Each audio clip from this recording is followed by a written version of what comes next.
जी welcome back once again जनाब। Break के बाद एक बार फिर से हम हाजिर हैं और अब बात हो रही है आम इंतखाबात के हवाले से, जो कि हो तो गए हैं लेकिन पता नहीं क्यों हमें अपना वज़ीर आज़म नहीं मिल रहा और हुकूमत भी बनती हुई हमें कहीं ना कहीं नजर आ रही है। जोड़ तोड़ शुरू हो रही है। वो कल तक जो लोग कह रहे थे कि हम सिर्फ आईनी ओहदे लेंगे, अब वो काबीना का हिस्सा भी होंगे, लेकिन क्या ये हुकूमत चल पाएगी? कैसे चल पाएगी, कब तक चल पाएगी? और जिस तरह से 16 माह की हुकूमत में भी हमने देखा कि यही तमाम पार्टीज मौजूद थी और उसके बाद के जो गिले शिकवे थे वो भी जारी हैं। इवन अभी तक बिलावल भुट्टो जरदारी जिस तरह से नून लीग पर तनकीद करते हैं और नून लीग की तरफ से जो काउंटर स्ट्राइक है वो भी उस अंदाज से नहीं किया जाता। इसी तमाम सूरत हाल पर हम बात करेंगे। सीनियर तजियाकार ताहिर मलिक साहब ने हमें ज्वाइन किया। मलिक साहब बहुत शुक्रिया आपके वक्त के लिए। इलेक्शन करवाए तो इसीलिए गए थे कि हालात जो बुरे हालात हैं वो बेहतर हो जाएंगे, लेकिन ये तो उससे भी बुरे हालात हो गए हैं। आए रोज हम देख रहे हैं कि धांधली के इल्जामात लग रहे हैं, इलेक्शन मुतनाज़ा बनते दिखाई दे रहे हैं, बन चुके हैं मुतनाज़ा, और हर तरफ से सिर्फ इल्जामात लगने का सिलसिला ही जारी है।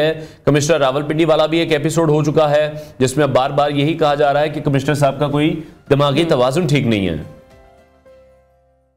नहीं, ये तो बिल्कुल सही बात है। मैं स्टडी कर रहा था पाकिस्तान के इंतखाबात की जो तारीख है धांधली के वाले से, तो दुनिया में नंबर 1 आया हमारा 75 में। यहाँ पे हमेशा जो इंतखाबात हुए हैं वो इंतहाई आइन और कानून के मुताबिक हुए हैं और इंतहाई साफ सुथरे हुए हैं।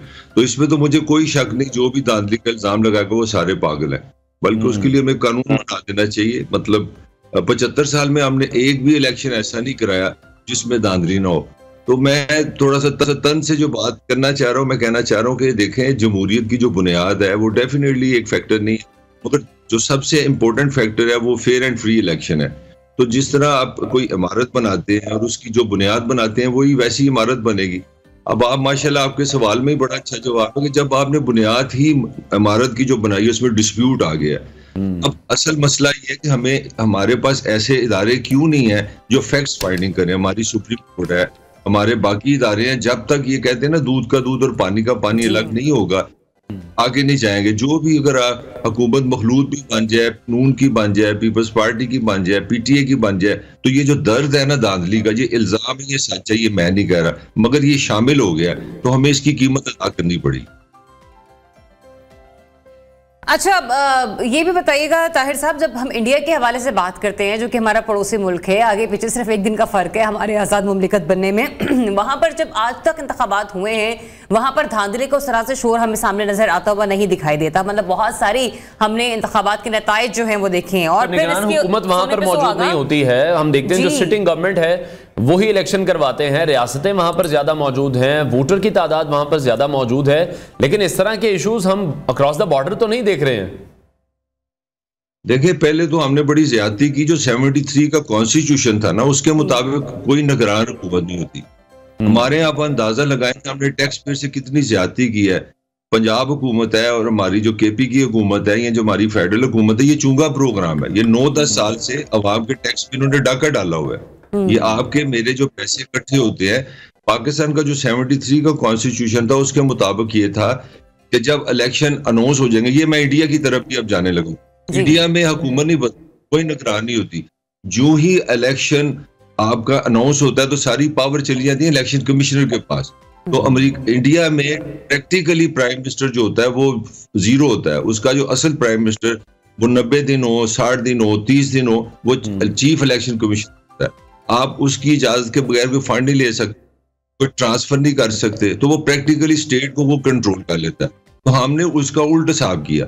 हमने कहा कि हम 9-10 महीने के लिए एक्स्ट्रा वजीर बनाएंगे, हुकूमतें बनाएंगे, उनको पैसे देंगे, गाड़ियां देंगे, पेट्रोल देंगे, और उसके साथ इलेक्शन कमीशन भी बनाएंगे।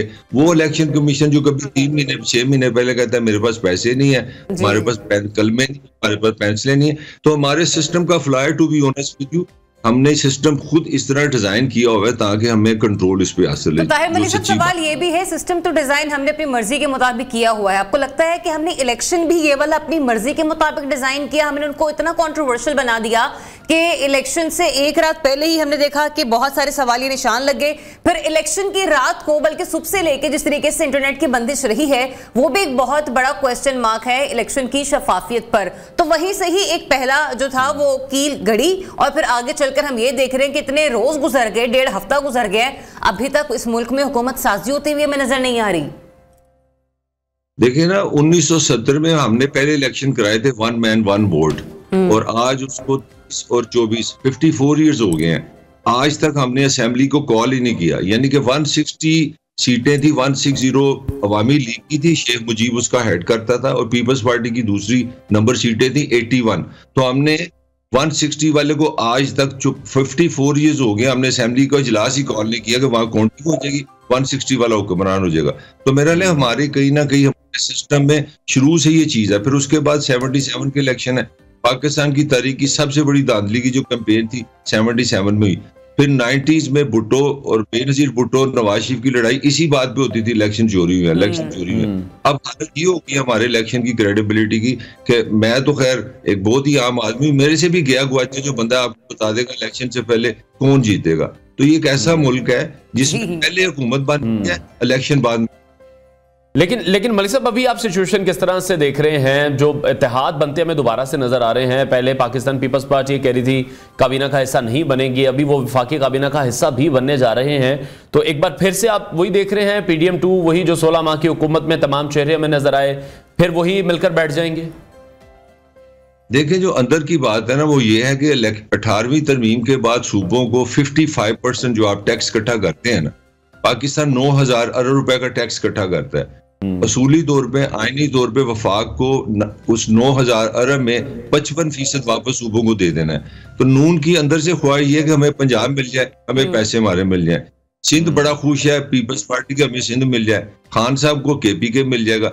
मगर जो जिम्मेदारी है पाकिस्तान के टैक्स देने, पाकिस्तान के कर्जे देने, पाकिस्तान का सूद देना, पाकिस्तान की बिजली मैनेज करना, पाकिस्तान की गैस, जहाँ पे जूते पड़ते हैं, वो है सारा वफाक। इस वक्त जो सारी जमातें हैं वो इसलिए डरती हैं, आगे IMF खड़ा है, बल्कि जो हालात हैं उससे हो सकता है कि बिजली का यूनिट 100 रुपए चला जाए। और गैस आपने जाते जाते फिर आप देखें ना, निगरान हुकूमत हर रोज चीजें महंगी इसलिए कर रही है कि मैच फिक्स है कि आने वाली हुकूमत को इतनी जोखिम पड़नी है कि 3 से 6 महीने में पाकिस्तान में एक बेजारी और एक लवारसी पैदा हो जाएगी। तो ये जो पॉलिटिशियन बेवकूफ है, ये सारे ये चाह रहे हैं कि आप हमें सूबे दे दें, हम आराम से SHO को पकड़े, डिप्टी कमिश्नर को पकड़े, पटवारी अपनी मर्जी का रखें, अपना पेट भरें, बाढ़ में जाए। ताहिर साहब, जितनी संगीनियां आप यहाँ पर हमें बता रहे हैं और इसका अंदाजा अगर पाकिस्तान मुस्लिम लीग नून को और पीपल्स पार्टी को तो जरा ज्यादा ही है, तो फिर क्यों पाकिस्तान तहरीक इंसाफ को ये लोग हुकूमत नहीं दे रहे, जिनका मैंडेट है, जिनको लोग कह रहे हैं कि खुद इनके लोग कह रहे हैं कि हाँ वो लोग जीते हैं, लेकिन फिर भी हम मुल्क के बारे में सोचना चाह रहे, क्यों अपने ऊपर एक बार फिर से तकलीफ का टोकरा रखना चाह रही है पाकिस्तान मुस्लिम लीग नून?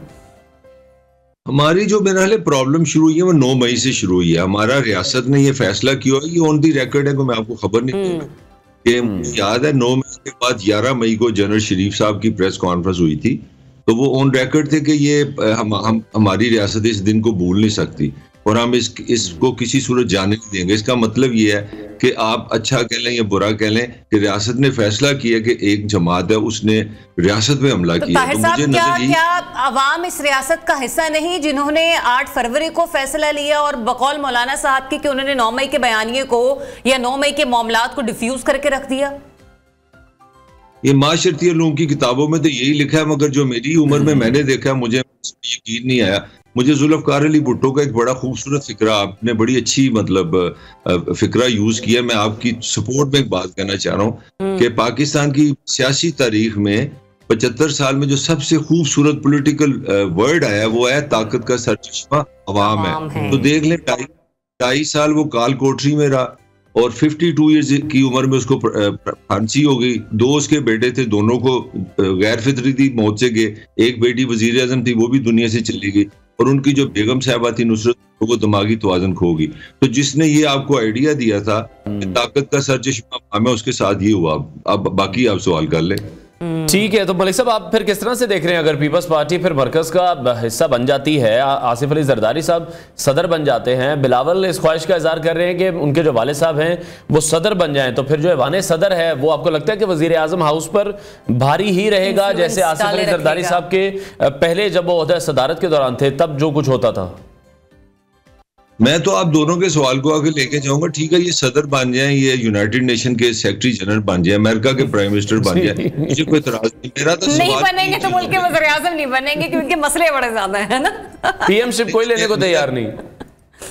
मेरा एक सिंपल सा सवाल है, पाकिस्तान के जो हम जैसे लोग हैं, बहुत बड़ी मेजॉरिटी 99% उनको किसी चीज से गर्ज नहीं कि ये लोन क्या होता है, कर्जे क्या होते हैं, जीडीपी क्या होती है, उनको 3 चीजों से गर्ज है। महंगाई है, गुर्बत है, बेरोजगारी है। 47 से लेके 2024 तक हम इन 3 अजाब में फंसे हुए हैं। पाकिस्तान का भाई वो होगा, पाकिस्तान का बाप वो होगा, पाकिस्तान का हीरो वो होगा जो इन 3 चीजों को कम करे। वो वजीर आज़म बन जाए, सदर बन जाए, वो आप बन जाए, मैं बन जाऊं, मेरा हाले पाकिस्तान कोई इतराज नहीं। अच्छा ताहिर साहब, एक सवाल मेरा ये, कल जब मैं सुन रही थी ना बिलावल भुट्टो जरदारी साहब की तकरीर एक जलसे के दौरान, उन्होंने कहा कि मुझे तो ये भी ऑफर दी गई थी कि 3 साल हुकूमत हम कर लेते हैं, आगे 2 साल चलकर हुकूमत आप कर लेना। आप मुझे ये बताइएगा कि ये बचपन में तो हम खेला करते थे कि ये तुम्हारा है, ये मेरा है, आधी चॉकलेट तुम्हारी आधी मेरी, और मिल बैठकर खाएंगे। हुकूमत भी ऐसे बनती है, जिसको उन्होंने कहा कि मैंने तो इनकार कर दिया। लेकिन आपको लगता है कि ये मशवरा जिसने भी दिया होगा, ये मुल्क के साथ इंसाफ किया गया या लोगों के मैंडेट के साथ इंसाफ किया जा रहा है? देखिए, जो असल ट्रेजेडी हुई है ना, वो ये हुई है कि 3 जमातों के पास सीट्स हैं, इनमें कोई एक जमात हुकूमत नहीं बना सकती। हर सूरत में 2 जमातों को इकट्ठा होना पड़ेगा।